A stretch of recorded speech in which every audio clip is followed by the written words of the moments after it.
അയോധ്യ ക്ഷണം നിരസിച്ച CPIM general secretary Sitaram യെച്ചൂരിക്കെതിരെ VHP. ഭഗവാൻ രാമനെയും സ്വന്തം പേരിനെയും യെച്ചൂരി വെറുക്കുന്നുണ്ടോ എന്ന് VHP. അച്യുതൻ ഡൽഹിയിൽ നിന്ന് കൂടുതൽ വിവരങ്ങളുമായി ചേരുന്നു. അച്യുതൻ, എന്താണ് VHP നേതൃത്വം പറയുന്നത്?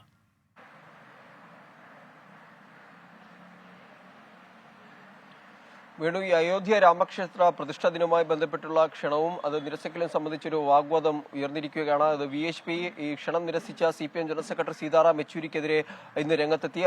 പ്രധാനമായും VHP ഉയർത്തിയ രണ്ട് ചോദ്യങ്ങൾ എന്നുള്ളത്, ഈ ഭഗവാൻ രാമനെ സീതാറാം യെച്ചൂരി വെറുക്കുന്നുണ്ടോ, അദ്ദേഹത്തിന്റെ നാമം പോലും അതുമായി ബന്ധപ്പെട്ടതാണ്, ആ പേരിനെ അദ്ദേഹം വെറുക്കുന്നുണ്ടോ എന്നുള്ള ചോദ്യങ്ങളാണ് പൊതുവെ VHP ഉയർത്തിയിരിക്കുന്നത്. നേരത്തെ ഇതുമായി ബന്ധപ്പെട്ട പ്രതിപക്ഷ നേതാക്കൾക്കാണ് ഈ അയോധ്യ രാമക്ഷേത്ര പ്രതിഷ്ഠാ ദിന കമ്മിറ്റി ക്ഷണം നൽകിയിരുന്നത്. ഇതിൽ സോണിയാഗാന്ധി, അതുപോലെ തന്നെ മൻമോഹൻ സിംഗ്, ഒപ്പം CPIM ജനറൽ സെക്രട്ടറി സീതാറാം യെച്ചൂരിക്ക്, CPI general secretary D Raja എന്നിവർക്കടക്കം ഇതുമായി ബന്ധപ്പെട്ടുള്ള ക്ഷണം നൽകിയിരുന്നു. എന്നാൽ ഇതിൽ ക്ഷണം നിരസിച്ചുകൊണ്ട് CPIM general secretary Sitaram Yechury രംഗത്ത് വരികയാണ് ഉണ്ടായത്. അതിനെതിരെയാണ് ഇപ്പോൾ VHP ആരോപണം ഉന്നയിച്ച് രംഗത്തെത്തിയിരിക്കുന്നത്.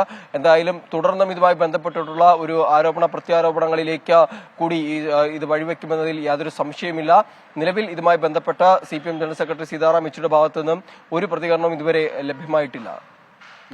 അച്യുതനാണ് ഡൽഹിയിൽ നിന്ന് വിശദാംശങ്ങൾ നൽകിയത്. 24 അഞ്ചിന്റെ വജ്രത്തിളക്കം.